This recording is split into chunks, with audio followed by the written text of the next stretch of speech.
የዜና መጽሔት በትግራይ ክልል ቀጣይ ጦርነት እንዳይቀሰቀስ ምን ይደረግ?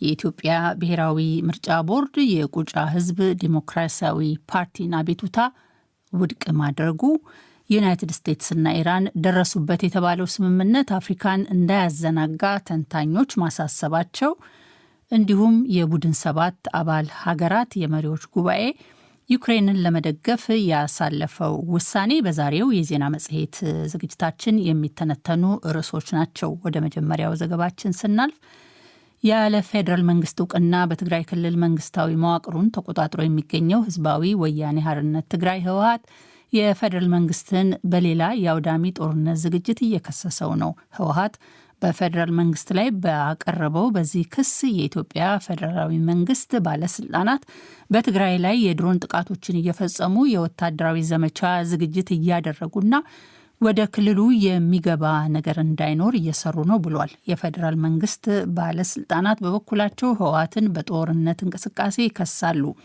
በክልሉ ያለውን ፖለቲካዊ ሁኔታ በቅርበት የሚከታተሉ ተንታኞች እንደሚሉት ግን ጦርነቱ እንዳይካሄድ ሁነኛ ውይይት ማድረግ ያስፈልጋል። ስዩም ጌቱ ተጨማሪ ዘገባ አለው። ህዝባዊ ወያኔ ሓርነት ትግራይ ህወሓት ከሁለት ቀናት በፊት ሰኞ ባወጣው ይፋዊ መግለጫ በብልጽግና ፓርቲ የሚመራው የኢትዮጵያ ፌዴራላዊ መንግስት አሁናዊ የጦርነት ከበሮ እየመታ ይገኛል በማለት ለሌላኛው ዙር ደም አፋሳሽ ጦርነት ዝግጅት በማድረግ ከሷል። እንደ ህወሓት መግለጫ የፌዴራል መንግስት በትግራይ በተለያዩ አካባቢዎች የድሮን ጥቃት እየፈጸመ ይገኛል።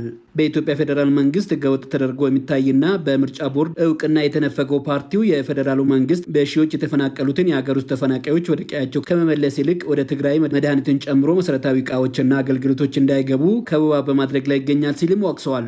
የፌዴራል መንግስት በፊናው ህወሓትን በተደጋጋሚ የጦርነት እንቅስቃሴ በማድረግና የፌዴራሉ መንግስት ላይ ጦርነት ለመክፈት ዝግጅት ላይ በመሆን ይከሰዋል። በቅርቡ እንኳን የጠቅላይ ሚኒስትሩ የአፍሪካ ቀንድ ጉዳዮች አማካሪ አቶ ጌታቸው ረዳና የብሔራዊ መረጃና ደህንነት አገልግሎት ዋና ዳይሬክተር አቶ ሬድዋን ሁሴን በአልጀዚራ ያጋሩ ጽሁፍ ለዚህ ማሳያ ነው። ባለስልጣናቱ በጽሁፉ የህወሓት ጽንፈኛ ቡድን የፕሪቶሪያ የሰላም ስምምነት በመጣስ ከኤርትራ ጋር በማበር በአጭር ቀናት ውስጥ ጥቃት ሊሰነዝር ዝግጅት እያደረገ ነው ሲሉ ክስ አቅርበዋል። በትግራይ ክልል አሁን ላይ እየተስተዋለ ላለው የፖለቲካ ትኩሳት በሁሉም አቅጣጫ ወደ መፍትሄ እየወሰደ ያለውን ነገር እየተመለከትን አይደለም ሲሉ አስተያየታቸውን ለዶይቼ ቬለ የሰጡ የክልሉን ፖለቲካዊ ሁናቴ በቅርበት የሚከታተሉት ፖለቲከኛና የፖለቲካ ተንታኝ አቶ መስፍን ደሳለኝ ለችግሩ መፍትሄ የሚሆን ነገር ግን ያየን አይደለም። ከሁሉም አቅጣጫ እንግዲህ ሶስተኛ ወይም ገለልተኛ ወገን ወይም ዓለም አቀፍ ማህበረሰቡ በተለያየ መንገድ ይሄ ጉዳይ በጣም ያገባናል የሚሉ ችግሩ እንዳይባባስና ሌላ ጣጣ እንዳያመጣ በዚህ ጉዳይ ውስጥ መፍትሄ መውጣት አለበት ብለው የሚያስቡ አካላት ካሉ ማደራደር ወይም ሌሎች ፖለቲካዊ መፍትሄዎች የሚደረጉበት መንገድ ካለ አንድ ነገር ነው። ከዛ ውጭ ግን እንግዲህ ተወጣጥሮ ስላለ ወደ ጦርነት የሚገቡበት እድል ግን ሰፊ መስሎ ይታየኛል። አቶ መስፍን እንደሚሉት ምንም እንኳን መጠኑ ሊበላለጥ ቢችልም ችግሮች ከሁለቱም አቅጣጫዎች ይስተዋላሉ።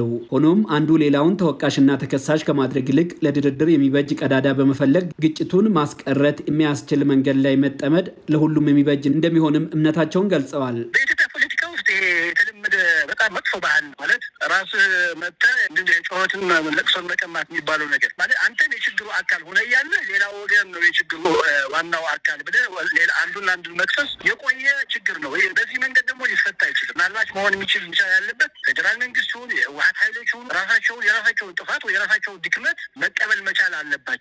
ማለት መፈታት በሚችልበት መንገድ ወይም እውነት እዛ ላይ ትኩረት ተደርጎ ከመካሰስ ውጭ የህዝቡን ችግር በዘላቂነት የሚፈታ በሚችለው ፖለቲካዊ መፍትሄዎች እርምጃዎች መወሰድ አለባቸው እንጂ በዛም ግጭት አለ፣ በዛም ትንኮሳዎች አሉ። እነዚህ ነገሮች መካሰሱ ምንም ጥቅም ያላቸው አይመስለኝም። ለመፍትሄ ተረጋግተው የነበሩ ችግሮችን ተቀብለ የመፍትሄ አቅጣጫ ማስቀመጥ የተሻለ መስሎ የሚሰማኝ እንጂ ምናልባት ደረጃው ሊለያይ ይችላል እንጂ በሁለቱም ሳይዶች ችግሮች አሉ። የኢትዮጵያ ፌዴራል መንግስት የጥፋት ኃይሎች ያሏቸው አካላት ባዕዳን ካሏቸው የውጭ ጠላት ጋር በማበር ጽምዶ የሚል ቁርኝት በመፍጠር እኩይ የጥፋት ዝግጅት ፈጽመዋል ሲል ተከሳሽ ከሚያደርጋቸው የታጠቁ አካላት አንዱ ህወሓትን ነው። በቅርቡ እንኳን የጠቅላይ ሚኒስትር ጽህፈት ቤት ባወጣው ይፋዊ መግለጫ ምርጫውን በማደናቀፍ በመጣር እነዚህን ጽምዶ ብሎ የጠራቸውን አካላት ከሷል።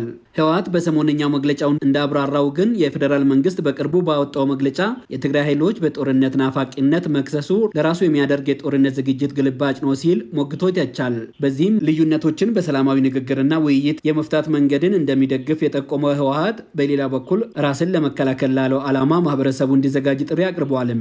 የፖለቲካ ተንታኙ አስተያየት ሰጪው አቶ መስፍን ደሳለኝ እንደሚሉት ግን የተደራጀው የፖለቲካ ኃይል ነው የሚወስነው እንጂ ማህበረሰቡ በፍጹም ጦርነት ውስጥ የመግባት ምንም አይነት ፍላጎት የለውም። ህዝቡ በነበረው ጦርነት ተፈላይቷል። በኢኮኖሚም ደቋል። ከፍተኛ የፖለቲካ ቀውስ ውስጥ ነው ያለው። ግማሹ የተሰደደ ነው፣ ወደ ውጭም ወደዚህም እየመጣ ነው። ይሄ የሚባል የተስፋ ጨልሞ ነው ያለው እና ህዝቡ ወሳኝ ሊሆን አይችልም። የተደራጀ ኃይል መዋቅሩን የያዘ ኃይል ነው መወሰን የሚችለው እና አሁን ባሉት የፖለቲካ ስትራክ የኢትዮጵያ ችግር ይፈታል የሚል ግምት የለኝም። የተለየ አስተሳሰብና አሰራር ፖለቲካዊ አመለካከት የሚፈልግ ይመስለኛል። ለዶይቼ ቬለ ዘገባ ስዩም ጌቱ ነኝ ከአዲስ አበባ።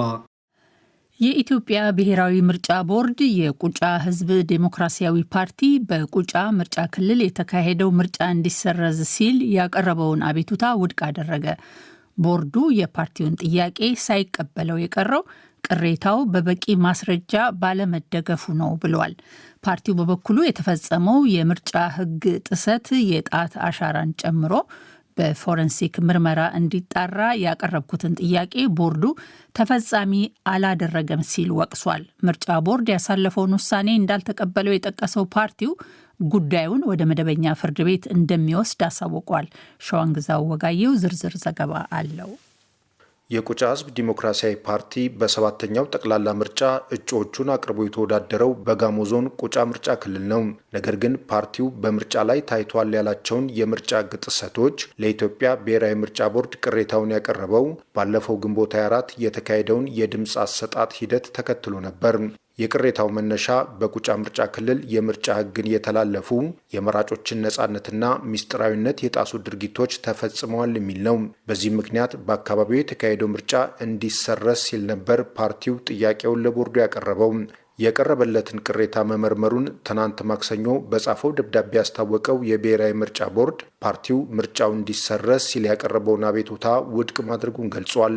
ቦርዱ የፓርቲውን ጥያቄ ሳይቀበለው የቀረው ቅሬታው በበቂ ማስረጃ ያልተደገፈ በመሆኑ ነው ብሏል።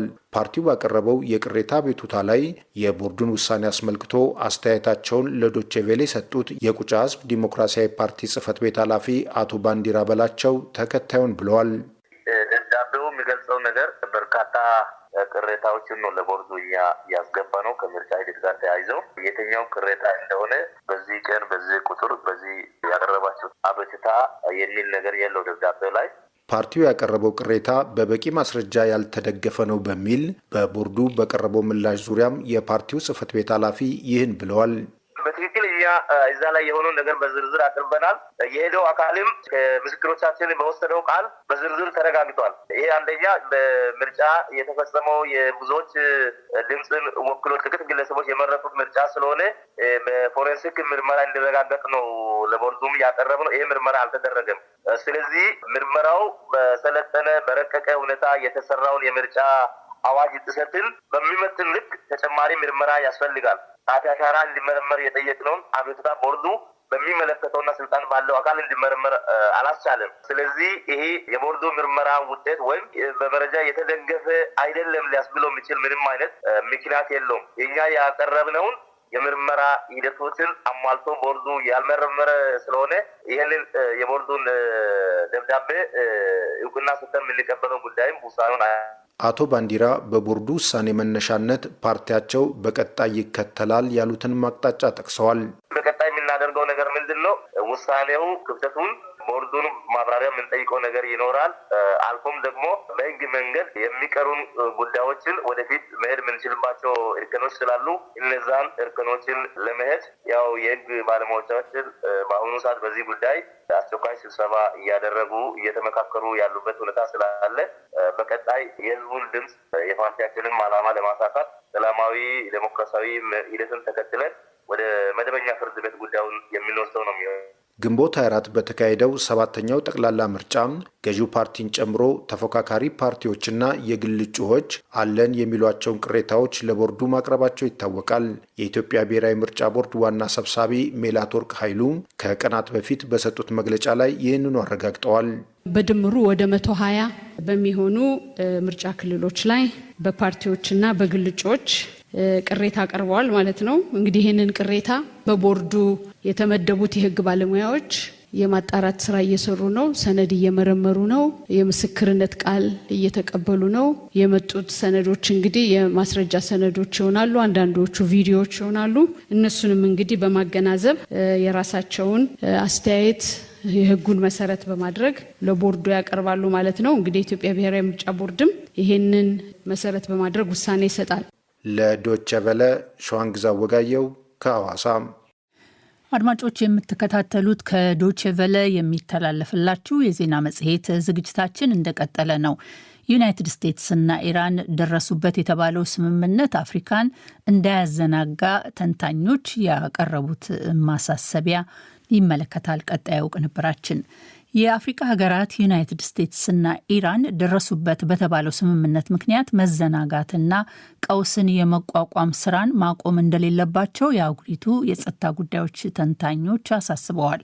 ስምምነቱ ቢጸና እንኳን ውጤቱ በፍጥነት ሊታይ እንደማይችል ዶይቼ ቬለ ያነጋገራቸው የጸጥታ ተንታኝ ተናግረዋል። ስምምነቱን ከቃል ኪዳን ቀለበት ጋር ያነጻጸሩት ሌላ ተንታኝ ደግሞ ጋብቻው ከመፈጸሙ በፊት ቃል ኪዳኑ ሊፈርስ ይችላል ብለዋል። እስክንድር ፍሬው ከአዲስ አበባ ተከታዩን ዘገባ ልኮልናል። ዩናይትድ ስቴትስና ኢራን በመካከለኛው ምስራቅ ሲካሄድ የቆየውን ጦርነት ከሚያስቆም ስምምነት ላይ መድረሳቸውን ያስታወቁት በያዝነው ሳምንት መጀመሪያ ነው። ለ60 ቀናት የሚቆይ የተኩስ አቁምንና የሆርሙዝ ወሽመጥ መከፈትን አካቷል የተባለው ስምምነት በተለያዩ የዓለም አካባቢዎች በርካታ አስተያየቶችን አስከትሏል። የግጭቱ ገፈት ቀማሽ ሆና በቆየችው አፍሪካም ስምምነቱ ከፍተኛ ትኩረት እንደተሰጠው እየታየ ነው።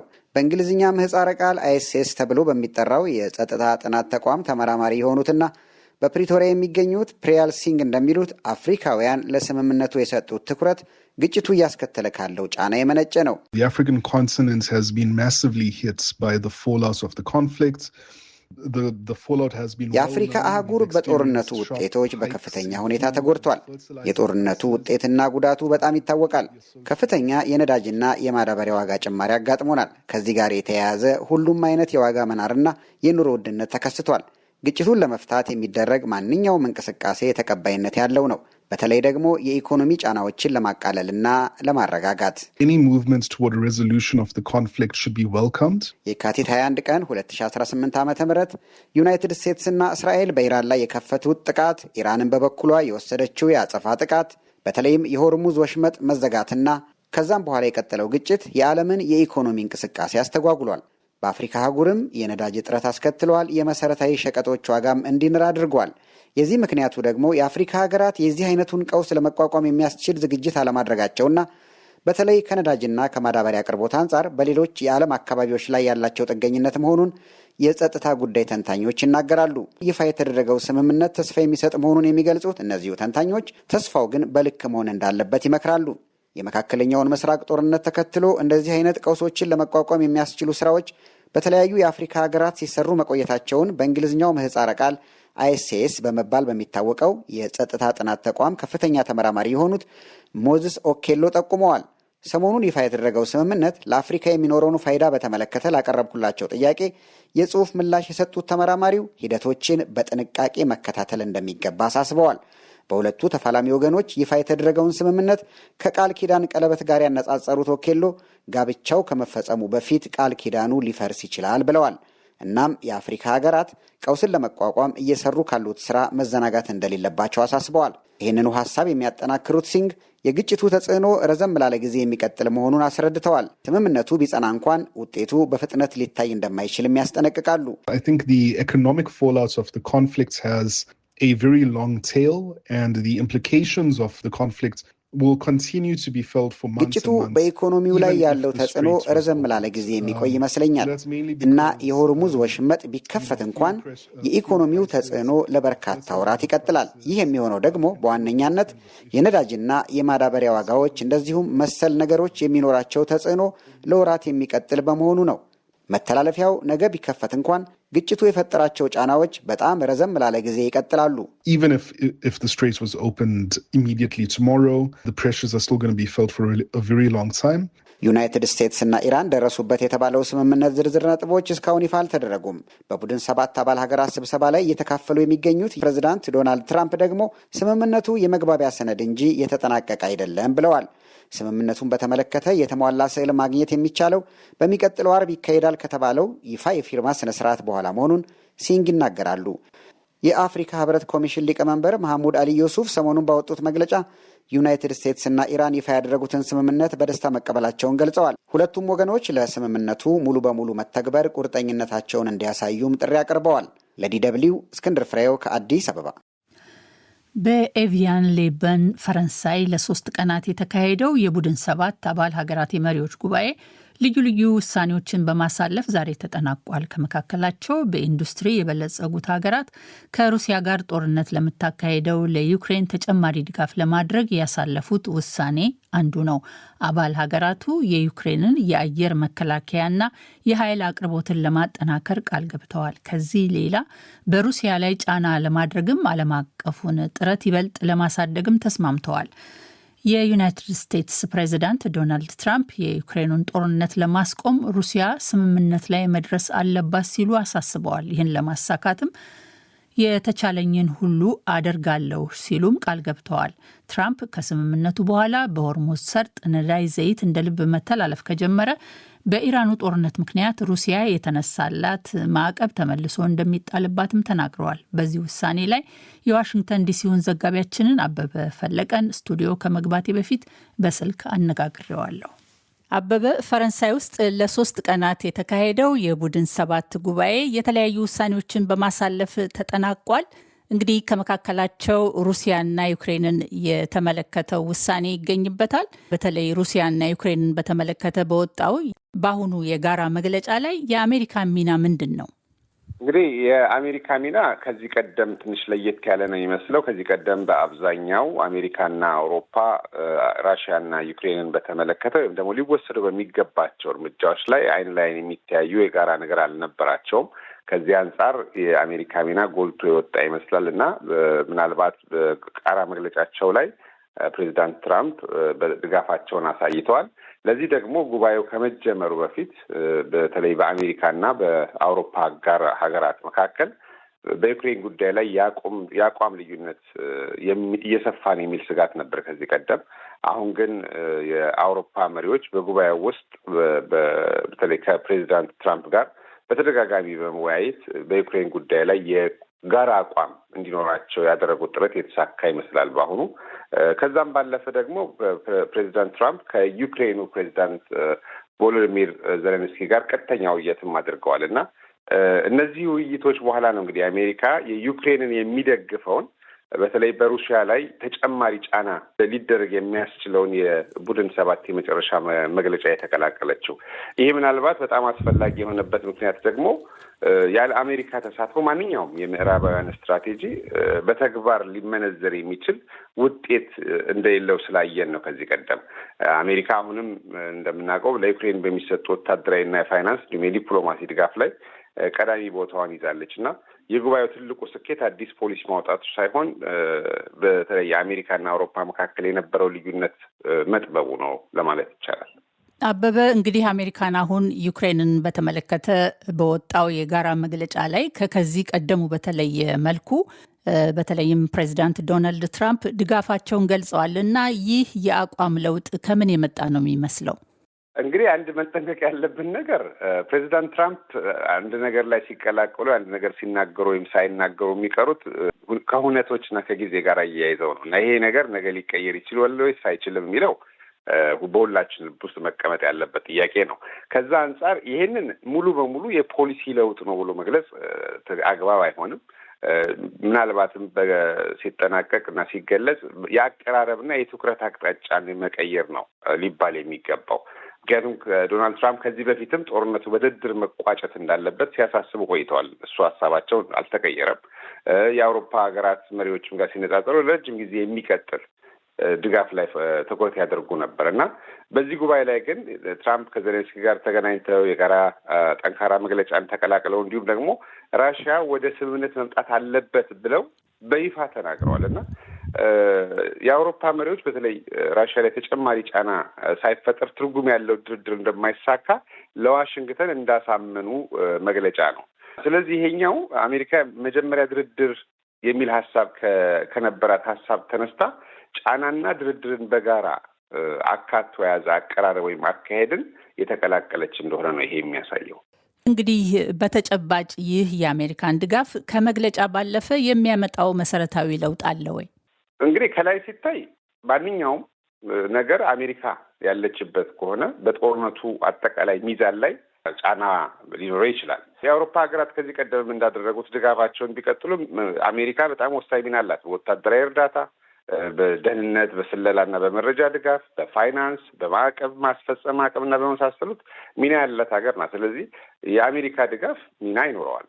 ከዛ ውጪ ራሽያንን ብንመለከት አውሮፓውያንን ሲቆጡ ከመስማት ይልቅ ዋሽንግተን የምትወስናቸውን ውሳኔዎች በጥሞናና በአጽንኦት የምትከታተል ነው የሚመስለው። ስለዚህ አሜሪካና የቡድን ሰባት ሀገሮች አንድ አቋም መያዛቸው የዩክሬንን ዲፕሎማሲያዊ አቋም የሚያጠናክር ይመስለኛል። ከዛም ባለፈ ደግሞ በሞስኮ ላይ ተጨማሪ ጫናም የሚፈጥር ይመስለኛል። ለዚህ ደግሞ ባይዘወይ የዩክሬን የጦርነት ስትራቴጂ ወደ ራሽያ አተኩሮ ውጤታማ መሆኑ የራሱ የሆነ አስተዋጽኦ አለው ማለት ይቻላል እና ይሄ ጉባኤና ውጤቱ ጦርነቱን ወይም የጦር ግንባሩን በአንድ ጊዜ ሊለውጠው ወይም ወደ ሰላም በጣም ሊያፋጥነው እንኳን ባይችል የዩክሬንን ስትራቴጂካዊ አቋም አጠናክሮ በተለይ የምዕራባውያንን አንድነት የሚያሳይ ነው ማለት ይቻላል። አበበ ፈለቀ ከዋሽንግተን ዲሲ አመሰግናለሁ። እኔም አመሰግናለሁ ሂሩት። አድማጮች፣ በዚሁ እንግዲህ የዜና መጽሔት ዝግጅታችን ያበቃል።